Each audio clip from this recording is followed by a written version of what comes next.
Welcome back. You're still watching Kaleidoscope on Channels Television. Let's tell you more about a leading supplier of medical diagnostic products and services in Nigeria. We're talking about ISN Products Nigeria Limited. Incorporated in November 1976, ISN Products Nigeria Limited is a leading supplier of medical diagnostic products and services in Nigeria. The company provides best-in-class products and services that meet or exceed expectations of customers, with a mission to give healthcare practitioners and patients peace of mind through innovative medical diagnostic solutions and a vision to become best-in-class healthcare-focused company in West Africa. The company equips hospitals and health centers with world-class scans, monitors, surgical equipment, theater equipment, ultrasound, patient monitoring systems, renowned diabetes management tools, and much more. ISN Medical's state-of-art medical diagnostic systems and tools enable clients' laboratories generate accurate test results, raising the bar of quality diagnosis and patient care in Nigeria and beyond. The organization currently enjoys partnerships with reputable diagnostic organizations around the world.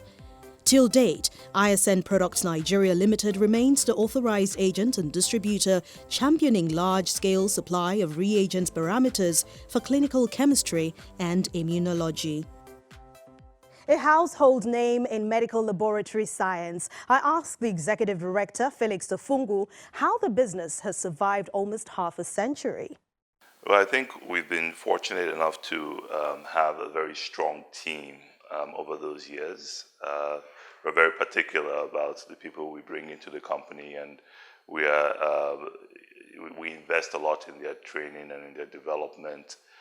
We've been fortunate also that folks that join ISN tend to stay with the company for quite a while.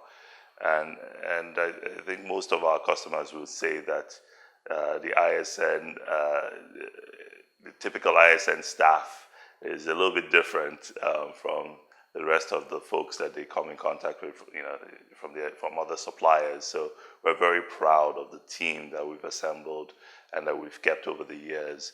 I would also say that the quality of our partnerships is also part of that, of our advantage. We partner with companies that are in their own right household names in the medical field, folks like Roche, BD, Mindray. These are global, well-respected, reputable entities that we partner with, and we supply their products here in Nigeria. So that has also been a big part of our success story.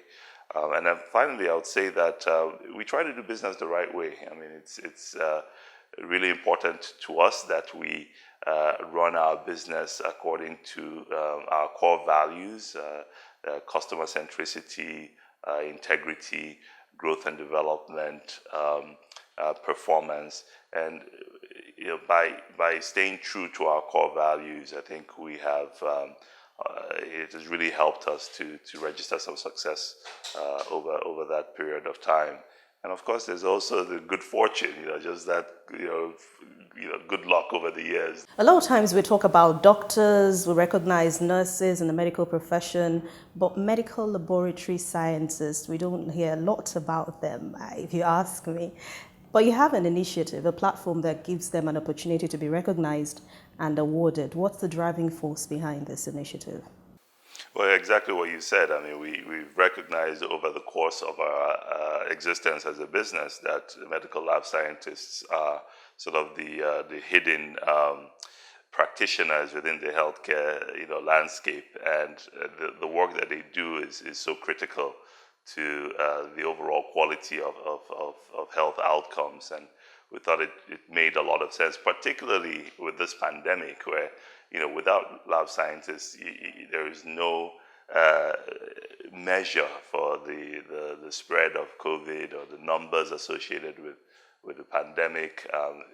The work that they do is so critical to getting all of that information out. So we thought it made a lot of sense to really, one, contribute to improving the stature of the profession by highlighting the contributions that they make to the overall healthcare, of the country and of, frankly, the world.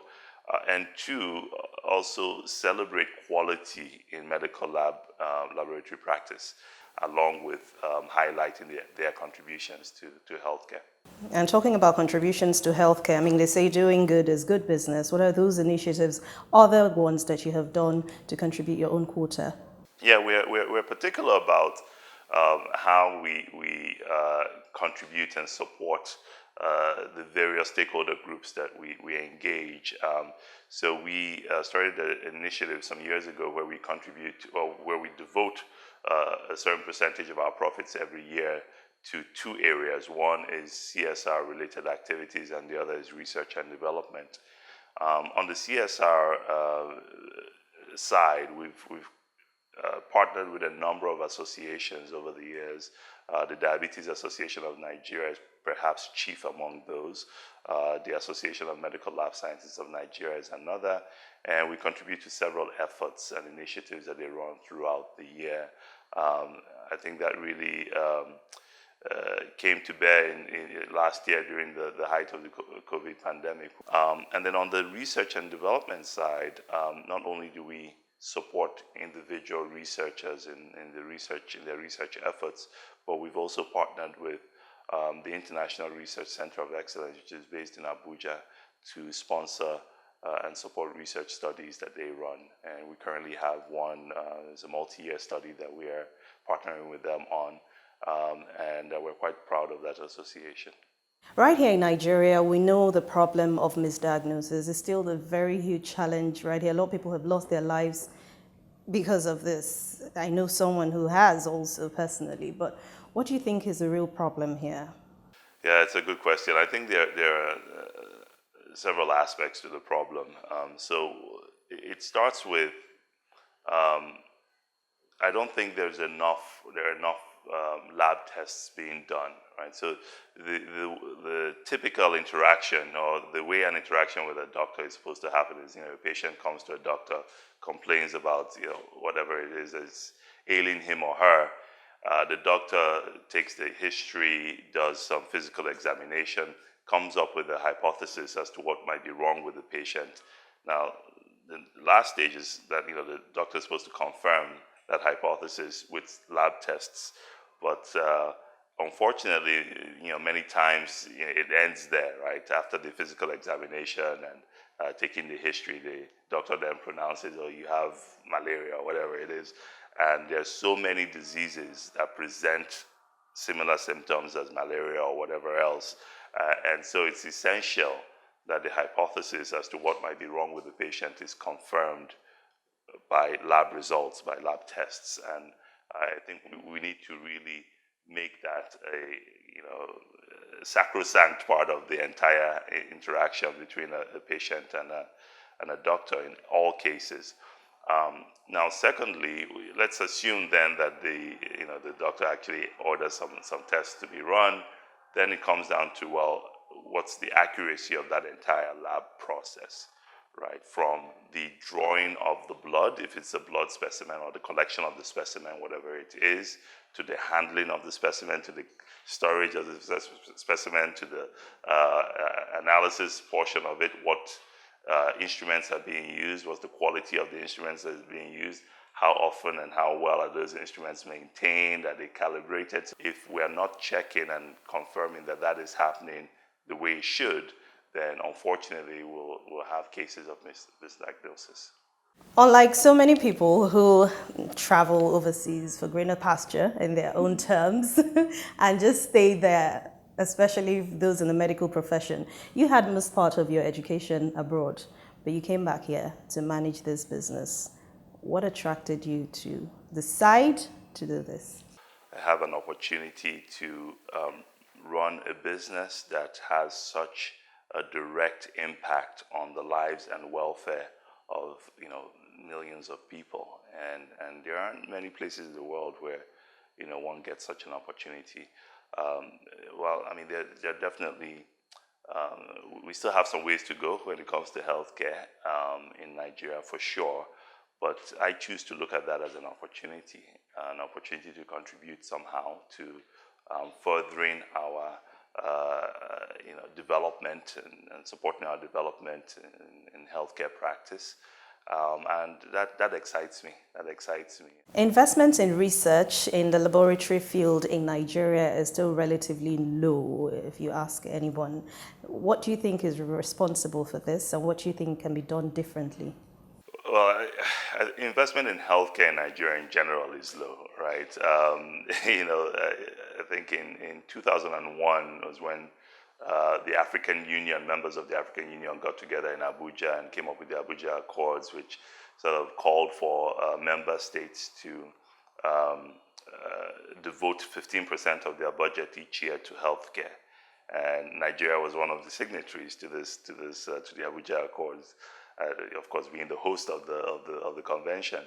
And I don't think since then there has been a year where we have contributed that much of our national budget to healthcare and healthcare related initiatives. I think we hover around 2 to 3% generally. At ISN, what we're doing is, in addition to contributing to several research efforts by both individual researchers and research bodies, we are in the middle of constructing a research lab ourselves, actually, and we hope to launch that this year. Okay, and talking about things that you'll be doing this year, what other future plans do you have in terms of growing your business, of course, especially? I mean, because without making progress in your business, you can't help other people in the society. So tell us those plans you have in the next year, the next 2 years, 10 years, and 40 years. How much time do we have? We have a lot of plans. Yeah, well, we have a lot of plans. I mean, this year, and always really, the focus is always how do we get better at serving our customers. We're looking to supply products outside of our laboratory, our core laboratory products, products that hospitals would need, products that patients could use at home. So a big part of our plans is to expand our product portfolio. We also are looking to increase our distribution footprint across Nigeria and now Ghana, where we also play. We currently have 10 offices across Nigeria. We're looking to increase that to between 13 and 15 this year. And we never stop investing in our people, in our team. And so we have a number of initiatives lined up this year. And then additionally, we plan on launching what we call the ISN Academy this year. The goal is to foster a community of the best laboratory scientists in the world. This is also an opportunity to commend all health workers around the world on the front line. We all appreciate your efforts. This is where we end Kaleidoscope for today. Don't forget, catch up with past editions on youtube.com/channelsweb. I'll see you again next time. I'm Anne Nwawadu. Thanks for watching.